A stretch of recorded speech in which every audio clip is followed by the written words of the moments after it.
예, 월요일 묵상 시간입니다. 내가 처한 상황과 환경이 나를 이끌고 있는가? 내가 그 상황과 환경을 이끌고 있는가? 내가 처한 상황과 환경이 나를 이끌고 있는가? 내가 그 상황과 환경을 이끌고 있는가? 자, 이런 제목으로 또 이번 주간 말씀 묵상 시작하겠습니다. 자, 우리는 지난주까지 이제 사사기에 대해서 이제 살폈는데요. 이번 주간은 계속해서 사사기 시대와 겹쳐지는 이제 룻기서에 대해 묵상하려고 합니다. 룻기서는 이제 사사 시대 이후에 이어지는 역사 흐름이 아니고요. 레위기가 그 시내산에 머무는 그 역사였잖아요. 그 신명기 같은 경우는 이제 모압 평지에서 있었던 일들인데, 룻의 이야기도 이제 사사 시대 어느쯤엔가 있었던 그런 이야기입니다.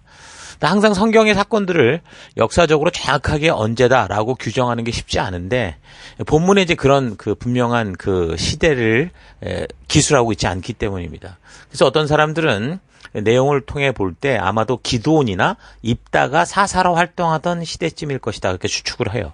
그러니까 미디안 족속의 압제를 받던 시기가 이제 BC 한 12세기 후반경으로 보는데, 자, 이러한 연대 추정은 그러니까 BC 1010년에 그 다윗이 헤브론에서 이제 왕으로서 통치를 시작하는 그런 역사적인 분명한 추정이 가능한 시기가 있거든요. 왜냐하면 이제 다윗이 바로 여기 룻기의 주인공인 그 룻의 증손이에요. 다윗이. 그래서 이제 예수님의 족보를 설명하는 마태복음 1장을 볼 때 다윗의 아버지가 이새였고 할아버지가 오벳이었고 그리고 증조 할아버지가 보아스인데, 이 보아스, 이 사람이 바로 이 룻기의 주인공, 이 모압 여인 룻과 결혼한 사람이죠. 자, 그래서 이제 역사적 추정이 가능한 그 다윗의 통치 시기를 기준으로 역추적해 볼 때 한 4대 정도니까 룻기의 사건이 있었던 그 역사적인 시기는 아마도 미디안 압박 시대쯤 됐을 거다, 이렇게 추정할 수 있는 겁니다.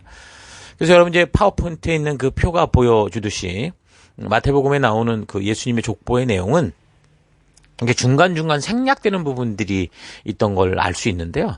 이런 표를 참고해 보면 이제 역사적인 흐름을 이해하는데 좀 혼란이 좀 덜 갈 거예요.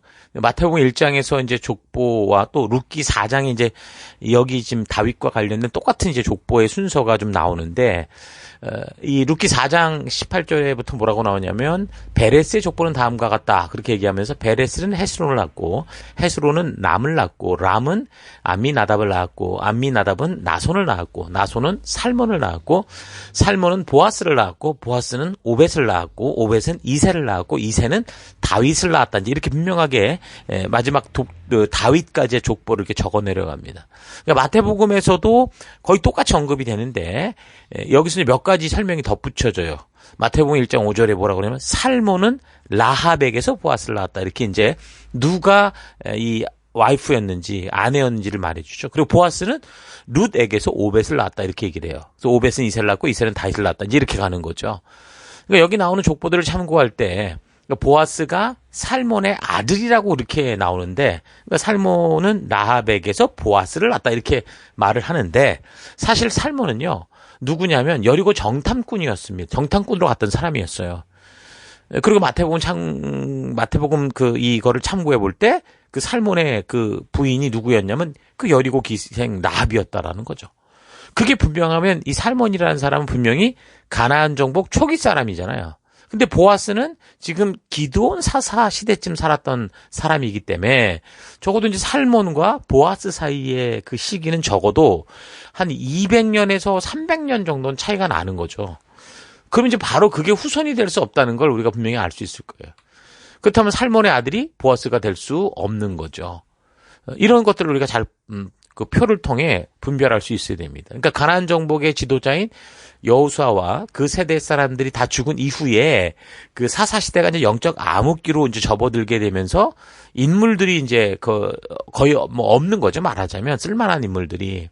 그래서 이제 그 안에 나왔던 어떤 인물들 중에는 그리스도 족보에 이렇게 기록된 인물들이 없습니다. 그러니까 사사 시대의 그 중간의 인물 중에는 그게 기록된 사람들이 없다는 거죠. 마태복음 1장을 참고할 때 그 예수 그리스도의 족보를 세 시대로 구분을 하거든요. 1기, 2기, 3기인데 1기는 아브라함 때부터 다윗까지 해서 14대. 그리고 2기는 다윗으로부터 바벨론의 그 포로로 잡혀갈 때까지 해서 14대. 그리고 3기는 바벨론으로 이거한 후부터 예수 그리스도 때까지 이제 14대. 그러니까 14대, 14대, 14대 이렇게 이제 구분을 짓고 있어요. 그러니까 예수 그리스도의 족보가 신약을 여는 첫 장에 기록된 거는 족보에 기록된 인물들이 모두 인류의 구세주가 되는 이제 메시아가 이 땅에 오도록 한 하나님의 구속사적인 어떤 그 경륜의 그 역사의 통로이기 때문이라는 거죠. 그래서 예수 그리스도의 족보에서는 육적인 계통의 정톡성을 분명히 보여주면서도, 혈통을 보여주면서도 예수 그리스도가 성육신하여 이 땅에 오시기까지 그 신앙, 믿음의 계보를 계속 이어온 그 믿음의 발자취를 보여주고 있는 그런 내용이기 때문에 이 족보가 굉장히 중요한 의미를 줍니다. 그런데 한 가지 주목해야 될 것은 보통 족보는 혈통을 따라 순서대로 다 그 1대, 2대, 3대가 기록되지만 마태복음 1장이 보여주는 족보는 모든 세대가 다 빠짐없이 연속적으로 다 기록된 게 아니라는 거예요. 오히려 그 족보 사이사이에 많은 이 기간 동안에 이 생략된 그런 사람들이 있다라는 걸 우리가 알아야 됩니다. 그 중에 이제 오늘 우리가 살피는 룻기의 이제 살몬과 보아스가, 살몬이 보아스를 낳았다고 했지만 사실은 300년, 200년, 300년 사이에 기간 차이가 있다는 거고, 그게 사사시대. 그리고 이제 애굽에 종살이 하던 약 400년 정도의 시간 안에 그 애굽에 내려가서 살았던 그 시간에 어떤 인물들이 혈통으로 흘러가는지 또한 기록되지 않습니다. 그러니까 룻기 4장 19절에 람이 암미나답을 낳았다 이렇게 얘기를 하는데, 그 람은 애굽으로 내려가기 전에 태어난 사람이고, 그리고 암미나답은 이제 출애굽 이후에 태어난 사람이거든요. 그러니까 그렇게 보면 이게 람이 암미나답을 낳았다고 하지만 그 사이에는 400년의 시간이 흘러간 거죠. 자, 근데 어떤 분들이 이제 이런 식으로 파악을 못하면 보아스의 그 보아스를 낳은 사람이 랍이다 이렇게 생각을 해버리고, 여리고 기생했던 랍이라고 마태복음에 그렇게 적고 있으니까, 그러니까 보아스가 마치 비슷한 처지의 룻 이방 여인에다가 어려움을 갖고 있는 룻을 자기 엄마가 랍이었으니까 똑같은 그런 사람이었기 때문에 좀 이해를 하는 마음이 있었을 거다, 그렇게 설교를 하는 경우도 있더라고요. 근데 이거는 역사적인 전체 그 흐름을 파악하지 못해서 그렇게 이제 말한 것이라고 생각이 들어요. 그럼 그거 온전치 않다는 거죠. 어쨌든 그래서 우리는 이런 역사적인 흐름, 시간들에 대한 이 적당한 어떤 이 흐름을 잘 알고, 그래야 이제 우리가 이 성경 족보를 통해 또 이런 역사를 통해 말하고자 하는 의미들을 바르게 알 수 있다는 거 잊지 마십시오. 자, 그럼 이제 룻기의 이제 저자는 탈무드의 기록을 바탕으로 볼 때는 사무엘이 적었다 그렇게 얘기를 하는데, 그러나 대부분의 학자들은 이 본서의 저자를 사무엘로 인정할 수 없습니다. 왜 그러냐면 이 본서 지금 읽어드린 4장 22절에 다윗에 관련된 조상의 이름이 쭉 나오잖아요. 그럼 사무엘은 다윗이 왕에 오르기 이전에 죽었던 사람이란 말이에요. 그러니까 이제 본서의 저자가 될 수 없죠. 왜냐하면 다윗을 언급하고 있으니까. 그렇다면 다윗보다 더 후대일 가능성이 많은데, 그래서 정확히 누구다라고 우리가 특정 지을 수는 없습니다. 그래서 이제 기록 시기도 그래요. 룻기가 사사시대 역사를 배경으로 이야기가 전개되는데 적혀진 시기는 분명히 그 사사시대 이후라고 보잖아요. 다윗 이후, 늦어도 이제 솔로몬이 왕이 되기 전일 수 있다, 그렇게 이제 유추할 수 있습니다. 자, 그럼 이제 룻기서를 보면 이제 인물들이 나오는데, 핵심 인물은 읽어나가면서 알지만 나옴이라는 사람, 그 룻, 그리고 보아스라고 하는 인물이고요. 이런 이 이야기가 전개된 장소는 이제 베들레헴, 그리고 이제 모압 땅, 이렇게 볼 수 있습니다. 자, 룻기의 그럼 기록 목적은 뭐냐? 룻기가 적혀진 시기적으로 볼 때하고 룻기의 내용으로 볼 때를 좀 구분해서 우리가 생각해 볼 수 있는데, 룻기가 적혀진 시기는 사사시대를 지났을 때인데 그 내용은 사사시대 때의 내용을 다루고 있죠. 그래서 룻기가 적혀진 시기, 역사적인 이유로 볼 때 이게 그 후에 굳이 이렇게 다윗 왕도 나오고 그러면서 이런 언급이 되면서 이런 이야기가 나오는 것은 이스라엘의 가장 중요한 왕이잖아요, 다윗이. 그래서 다윗의 뿌리를 밝히려고 하는 어떤 그런 의도가 있다고 봅니다. 다윗이라는 인물은 유대 역사 중에서 아주 중요한 업적을 만들어낸 그런 인물로, 유대인이라면 뭐 누구라도 이 다윗 왕을 함부로 취급할 수 없고, 이 사람을 빼고 이스라엘을 이야기할 수 없죠.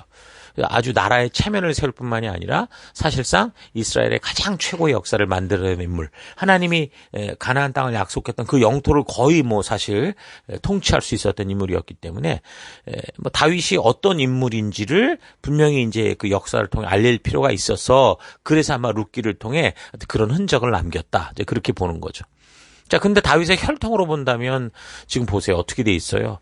뭐 이방 여자들의 이름들이 막 수두룩하게 올라와 있잖아요. 유대인 순수 혈통이라고 할 수 없죠. 여호수아 전쟁 당시 그 여리고의 그 기생이었던 라합이 살몬하고 결혼을 해서 또 자녀를 낳은 게 그게 그 조상이고, 또 바로 이어서 우리가 지금 살피듯이 룻도, 보아스도 결국 어떻게 됐어요? 그 조상의 혈통을 잇는 그런 모압 여인 그 룻과 결혼해서 그렇게 들어가 있기 때문에, 이런 혈통을 통해 볼 때도 이 하나님이 말씀하시고 보여주시는 이 역사가 뭘 말하려고 하는가, 이런 거 우리가 볼 수 있겠죠. 그래서 이제 이런 면을 볼 때 성경이 아주 정확하고 정직하다라는 걸 알 수 있는 거예요. 뭔가를 내가 이 주제를 전하기 위해서 막 거기에다가 막 살을 붙이고 덧붙이고 한 게 아니라 그냥 있는 그대로의 실제적인 역사들을 보여주고 있는 거죠. 뭐 자기 나라의 아주 중요한 왕이다라고 한다면 사실 역사를 왜곡해서라도 자기들에게 좋은 혈통, 순수 혈통을 만들려고 했을 건데, 성경은 이 작은 룻기라는 책을 통해서 절대 그렇게 아니다라는 걸 보여주고 있는 거죠. 그러니까 성경의 족보들은 무슨 택함을 받은 사람들의 아주 특별한 이야기를 적고 있는 게 아니에요. 너무도 정직하게 처음부터 바로 믿음으로 살아가는 그런 사람들의 이야기를 적고 있다라는 걸 알 수 있어요. 그래서 룻기도 결국 하나님이 처음부터 말씀하시는 이야기, 그러니까 믿음의 이야기를 적고 있는 거죠. 그래서 룻기의 주제가 하나님 나라는 믿음의 나라다라고 하는 중요한 메시지를 담고 있다라는 걸 알 수 있는 거예요. 그래서 누구나 자기 생각에 옳은 대로 살아가는 그 시대 분위기 속에서 과연 하나님을 참으로 믿고 그래서 그 말씀의 가치를 따라 살아가는 사람들은, 그러니까 성도들은 좀 우리도 해당되는 거예요. 어떤 삶을 이런 이 어두운 시대 속에서 살아내야 되는가라는 분명한 믿음의 삶을 우리에게 보여주고 제시하고 있는, 그게 이제 룻기라는 겁니다. 자, 그런데 이제 이런 역사적인 목적을 통해서 룻기가 이렇게 믿음으로 살아간 성도의 이야기라는 것이 중요한 주제를 말하고 있다라는 걸 알지 못하면 룻기서에선 그저 교훈적인 목적으로 뭐 부모에 대한 지극한 사랑을 뭐 주제로 설교할 때, 효도를 위해 설교할 때, 또 고부관계, 시어머니와 며느리의 관계를 주제로 설명할 때, 그럴 때 쓰여지는 본문 정도가 되겠죠. 또한 한 가지는 기업을 물을 자에 대한 그런 개념을 통해서, 그래서 예수 그리스도를 예표하기 위해 적었다, 뭐 이런 식으로 이렇게 얘기가 흘러가게 됩니다. 물론 주제를 볼 때 우리가 다 염두에 두고 생각해 볼 만한 주제들이지만, 무엇보다 우리가 지금 연대기적으로 살펴보는 관점, 그러니까 역사적인 내용에서 본다면 룻기의 내용이 사사시대 그 종교 암흑기, 그러니까 하나님과 약속이 무시되고 자신들의 생각에 옳은 대로 살아가는 불순종과 방탕의 시절을 보내는 시기에 벌어진 그런 내용으로 봐서, 자신의 생각에 옳은 대로 살아가고 불순종의 판을 치고 하나님의 말씀대로 사는 것이 손가락질을 당할 수 있는 그 어두운 사회 속에서 어떻게 하나님의 백성으로서 성도들이 믿음으로 그 약속을 지키며 살아갈 수 있는가라는 분명한 어둠 속에 빛된 백성이 살아갈 삶의 모습을 보여주고 있다는 거죠. 그래서 하나님은 지금 가나안 사명의 땅에 보낸 이들이 믿음으로 살아갈 수 있기를 좀 기대하고 있고, 또 모두가 불가능하다, 힘들다, 어렵다는 곳에서 어떻게 그래서 우리가 이 어둠 속에 빛된 모습으로 살아갈 수 있는가 하는 것을 너무도 확실하게 바로 여기 나오는 주인공들을 비교하고 대비하고 이렇게 하면서 우리에게 보여주고 있는 겁니다. 오늘날과 같이 누구나 다 지금 각자 자기 생각에 옳은 대로 살아가는 이 포스트 모던의 시대를 살아가면서 하나님과의 약속대로 사는 게 뭐 불가능하다, 비현실적이다, 이게 아주 당연한 것처럼 교인들도 받아들이고는 이런 상황과 환경 속에서 여기 지금 이방 여자였던 룻이나 또 사명의 땅을 지키려고 했던 보아스, 이런 삶의 모습을 통해서 성도들이 어떤 상황과 환경이 와도 우리가 하나님의 약속 안에 구하고 그 말씀대로 믿음으로 살아갈 때 참된 길이 있고 그 안에 하나님의 인도하심이 있다라는 것을 아주 강하게 보여주는 거죠. 그래서 이제 그 신약에서는 히브리서가 믿음에 대해 이야기한다라고 얘기를 한다면, 이 룻기서는 그래서 구약에서 또 다른 믿음의 삶이 어떤 것인가 구약의 버전으로 또 보여주는 책이다라고 볼 수 있습니다. 이 책의 주인공인 이제 룻 같은 경우는 이제 이방 여인이었다고 그랬어요. 그러니까 하나님을 막 알아가는 신앙의 초보자라고 볼 수 있겠죠.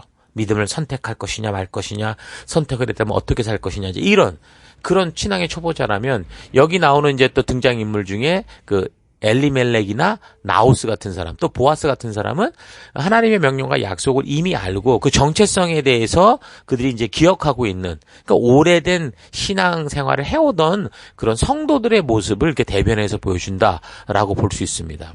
그래서 우리는 이 세 사람의 모습을 통해서 그러니까 룻과 나오미, 보아스 이 세 사람의 모습을 통해서 우리가 하나님 말씀대로 사는 게 너무 어렵고 심지어 불가능하다고 하는 이 세상 속에서 우리는 성도의 사명자로서 보냄을 받고 살아가는 열방의 제사장으로서 우리가 그럼 어떻게 믿음으로 살아가야 할 것이냐, 어떤 모델을 따라갈 것이냐, 믿음으로 사는 게 무엇이냐 이런 걸 분명하게 배울 수 있게 됩니다. 그래서 우리가 룻기를 읽을 때 이런 흐름을 이런 식으로 잘 파악하고 이런 서론을 알지 못하고 읽어가면 이 룻기는 아까 말한 것처럼 고부간의 뭐 화목을 권면하기 위할 때 또는 여인의 현숙함을 뭔가 이렇게 성경적으로 뭐 이렇게 얘기할 때 또는 그저 예수 그리스도의 예표가 되는 어떤 그런 어떤 그런 어떤 대가를 지불하는 뭐 고엘제도 이런 걸 설명할 때나 우리의 현실과는 뭐 상관없는 그런 식의 어떤 주제로 그런 게 있구나 이런 식으로만 듣게 될 수 있다라는 거죠. 그렇지 않으면 이 룻기를 통해서 우리는 바로 나의 이야기고 우리의 얘기라는 걸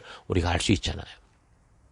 자, 룻기에 등장하는 주인공들을 그래서 두 부류로 보면은 지금 하나는 유대인, 그러니까 하나님과의 약속과 명령을 아는 그런 사람들, 나오미, 보아스 같은 사람. 그리고 다른 하나는 이제 초보 신앙인, 룻 이런 식으로 이제 분류해 볼 수 있어요.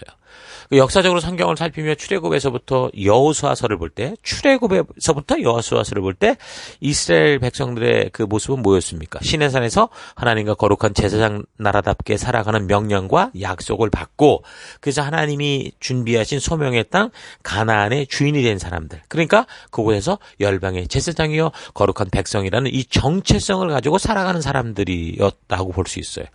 오늘날로 말하면 각자의 사명의 땅에서 빛과 소금 된 삶을 살도록 부름받은 성도들, 여러분과 저와 같은 존재인 거죠. 자, 그런데 사사기를 통해 전반적으로 살핀 그 결과는 어땠어요? 그렇게 정체성을 가진 이 가나안의 주인이 된 이 백성들이 어떻게 살았습니까? 하나님과의 명령과 약속과 사명을 따라가는 게 아니라 그걸 다 잊어버리고 자기 생각에 옳은 대로 살아가고 있었다라는 겁니다. 그들의 삶과 풍습과 풍토 속에는 하나님의 약속과 명령이 있어요. 그냥 한 나라의 어떤 풍습처럼 있다라는 거죠. 그게 살아있는 어떤 힘이 돼서 그들을 변화시키고 주도하는 그런 삶이 아니고 그게 이제 그냥 어떤 하나의 습관처럼 돼 있는. 그래서 하나님의 의도를 모르니까 그냥 명절이나 이런 걸 지킬지를 몰라도 실제로 하나님의 의도를 잊고 살아가는 그런 상태예요. 그러니까 정체성 망각의 시대였다라는 거죠. 그래서 사사기를 볼 때는 결국 나라가 완전히 하나님을 떠나는 것처럼 그렇게 이제 설명을 하고 있는 거예요.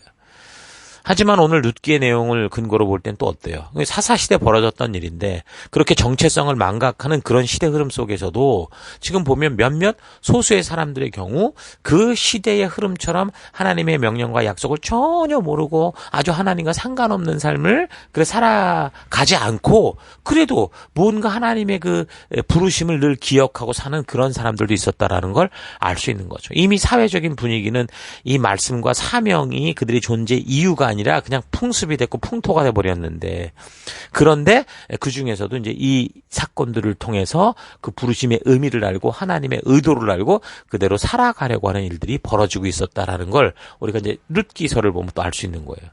나오미가 그 이민 갔다가 결국 완전히 망해서 돌아왔을 때 이런 나오미와 같은 사람들을 이 하나님이 만든 이 사회 구조가 어떻게 책임져야 되는가라는 그런 이야기들이 여기 나오거든요. 그럼 나오미나 그 모든 사람이 다 알고 있었다라는 거예요.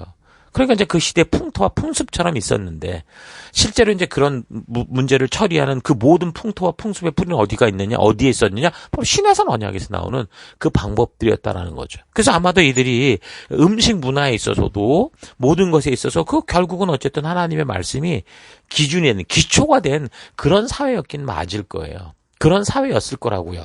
그런데 그런 그 법도를 주신 하나님의 의도를 모르고 그걸 잊어버리니까 이제 종교화된 삶을 살고 있었을 뿐이다라는 거죠. 그러니까 종교화된 삶을 살다 보니 다른 종교나 우리나 다를 게 뭐 있어요. 쟤네도 자기네 신을 우리처럼 그렇게 섬기니까 뭐 더 좋아 보이는 것으로 자꾸 빠지는 우상숭배 현상들이 나타나게 되는 그런 일들이었다는 거죠.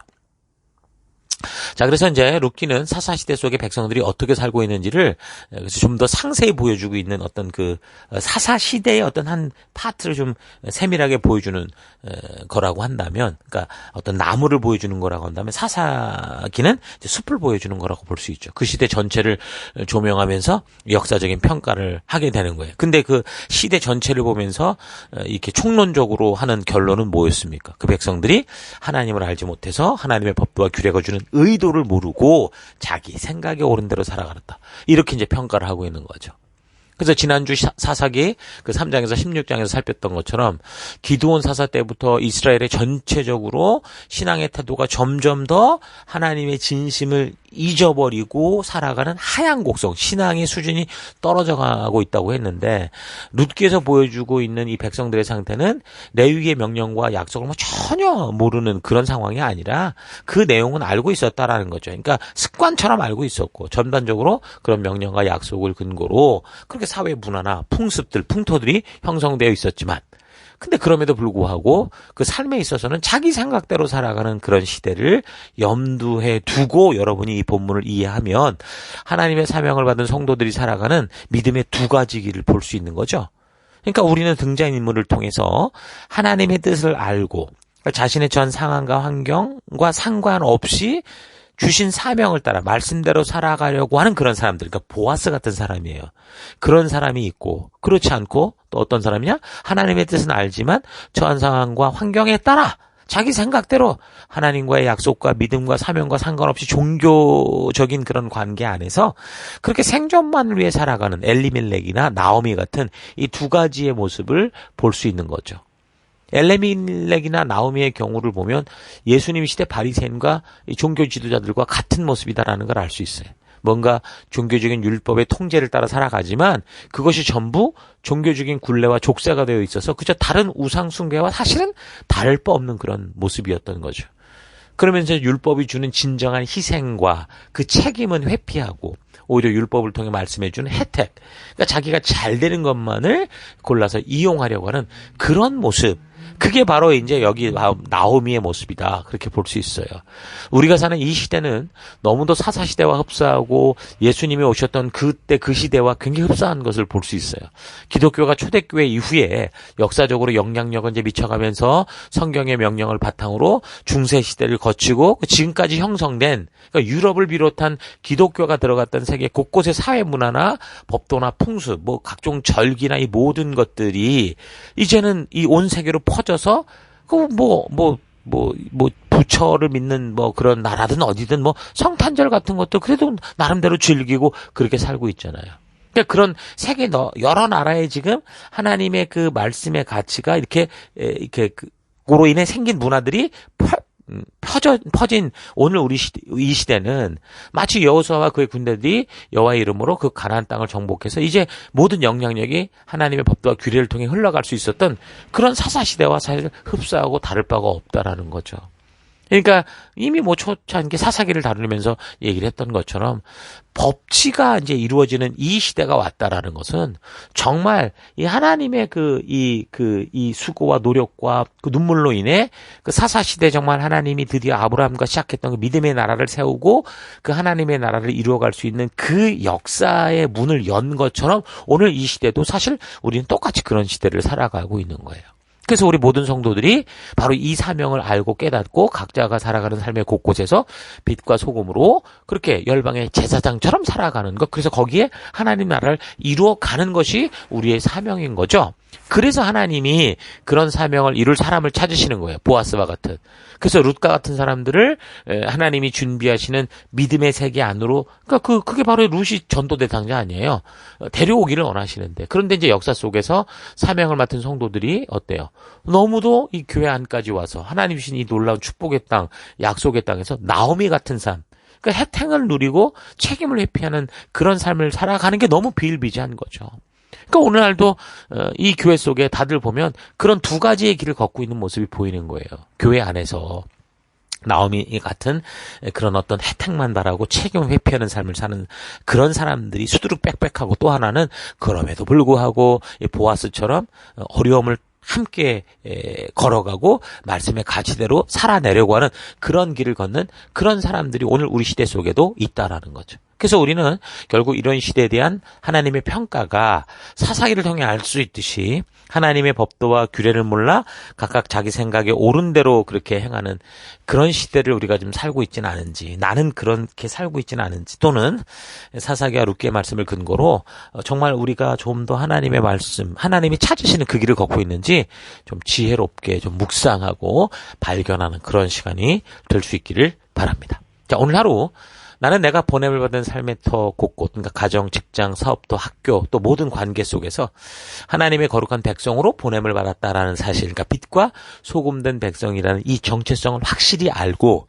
그래서 하나님의 법도와 규례를 통해 보여주시는 하나님의 의도를 따라 살아가고 있는지, 아니면 분명히 교회에서 행하는 여러 가지 일들을 알고 거기에 참여하고 있는데 내가 살아가는 이 보냄을 받은 그 삶의 터 곳곳에서는 전혀 빛과 소금이 아닌 세상의 가치를 따라 그 사명자의 정체성을 잊고 그렇게 살아가고 있지는 않은가 좀 잘 되돌아봤으면 좋겠습니다.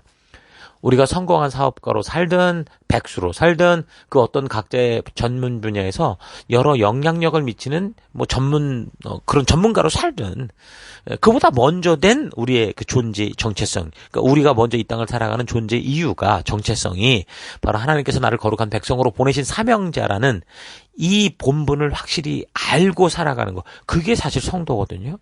그러니까 뭘 해라가 아니라 내가 누구인지를 알면 우리는 어느 세계 속에서도 나의 정체성을 따라 살아갈 수 있는 거죠. 그래서 하나님께서는 나를 의사로 또는 약사로 건축가로 PC 전문가로 또 사업가로 이 땅에 그렇게 보낸 게 아니고요. 이 땅에 거룩한 빛과 소금, 거룩한 백성으로 보내신 거예요. 그 나머지는 이 정체성을 이루기 위해 우리에게 주신 달란트를 가지고 우리가 이 땅에 주신 정체성을 따라 살기 위해 우리가 쌓아가는 그런 삶의 연륜들인 거죠. 그러니까 거룩한 백성, 구별된 백성이란 바로 하나님 나라의 법도와 규례의 가치를 따라 그 살아가는 사람들인 거예요. 하나님께서 시내산에서 언약을 맺으시며 직접 그의 백성답게 그 살아달라고 주신 그 하나님의 진실한 뜻을 따라 살아가는 것이 그래서 바로 거룩한 백성이고 열방의 제사장 된 삶인 거예요. 여러분이 어떤 분야에 어떤 전문가로 살아가든 간에 그 이전에 나는 누구인가라고 묻는다면 나는 바로 거룩한 백성이요 이 땅에 보냄을 받은 열방의 제사장 된 자다라는 걸 알아야 되는 거고, 그래서 그 가치를 따라 내가 지금 전문적인 기술을 갖고 있는 것을 활용하며 살아가는 것이 성도라는 거죠. 이런 사명을 바르게 감당하기 위해서 우리는 각자의 삶에서 여러 분야의 전문가가 된 거고, 그래서 우리가 살아가고 있는 바로 이 땅, 그 보냄받은 땅에서 이런 전문적인 능력을 통해 하나님의 빛과 소금된 백성, 거룩한 백성된 삶을 살아감으로 결국 하나님께서 우리 땅에 보내신 그 목적을 이루는 삶을 살아가는 거예요. 이 사실을 알아야 여러분이 이 땅에서 어떤 직업을 갖고 어떤 사업을 하고 뭘 하든 간에 삶의 이유를 알고 그걸 어떻게 우리가 감당해야 될지를 알게 될 수 있는 거죠. 그런데 내 삶의 현장에서 그런 전문적 존재가 되어 생존하기 위해 실제로 이 땅에 존재해야 되는 하나님이 보내신 그 첫 사명을 잊고 살아가다가 내 삶의 모든 목적이 이 땅에서 잘 먹고 잘 사는 것이 되어버리면 그러니까 하나님까지도 이제 내가 필요한 것을 채워줘야 되는 그런 잡신이 되는 거예요. 개인 수호신으로 만들어가는 거죠. 나는 그러고 있지 않았는가 좀 여러분 잘 되돌아보시고 여러분 각자의 삶에 살아가는 현장에서 차분히 이 사실을 깊이 묵상하면서 그 무엇보다 하나님께서 나를 택하여 불러 세우신, 나를 이곳에 있게 하신 이유, 거룩한 백성이요 열방이 주께 나아오는 길을 밝히는 제사장으로서의 그런 진정한 정체성을 잊지 않는 삶을 살아가는 여러분 될 수 있기를 주의 이름으로 축원합니다. 자, 하루도 힘내십시오. 잠시 기도하겠습니다. 하나님께서는 나를 믿음의 세계로 부르셨는데 그래서 죽음 가운데 있던 나를 구원하여 열방의 제사장 나라여 거룩한 백성으로 삼으셨는데 그렇게 보냄을 받은 내 삶의 터에서 나의 만족과 유익을 위해서 사는 일에만 집중하며 하나님께서 존재하게 하신 정체성을 잊고 살아온 삶을 회개합니다. 하나님은 우리에게 어떤 능력과 실력으로 이 세상을 슈퍼맨처럼 이기는 그런 삶을 원하는 게 아니라 하나님께서 나를 보내신 그 바른 길로 걷게 하시는 믿음의 삶을 원하시는 것, 빛과 소금 된 삶을 원하시는 것 잊지 않고 내 삶의 모든 상황과 환경 속에서 진정으로 그런 믿음의 길로만 걸어가는 내가 되기 원합니다. 거룩한 백성이란 신의 산에서 우리 하나님께서 직접 말씀해 주신 그 법도와 규례 속에 담긴 하나님의 의도를 따라 우리 주 예수님이 걸어가신 그 생명의 길, 하나님의 인도하시는 길로 걷는 것이다라는 거 잊지 않고 다른 길이 아니라 주님 가신 길로만 걷는 내가 되길 원합니다. 하나님, 내 정체성을 확실히 알아서 내 정체성과 또 내 직업과 내 전문적인 능력을 잘 분별해서 하나님, 내가 처한 상황과 환경이 어떠하더라도 하나님이 나를 이렇게 명명하신 그 정체성을 따라 살아갈 수 있는 내가 되길 원합니다. 그래서 내가 처한 상황과 환경이 나를 이끌어가는 게 아니라 내가 내 정체성이 바로 이런 상황과 환경을 주도하고 그 안에서 주님의 빛된 삶을 살아내는 주의 백성 되기 원합니다. 그 길로 이끄시고 인도하신 하나님 감사드리고 예수님 이름으로 기도했습니다. 아멘.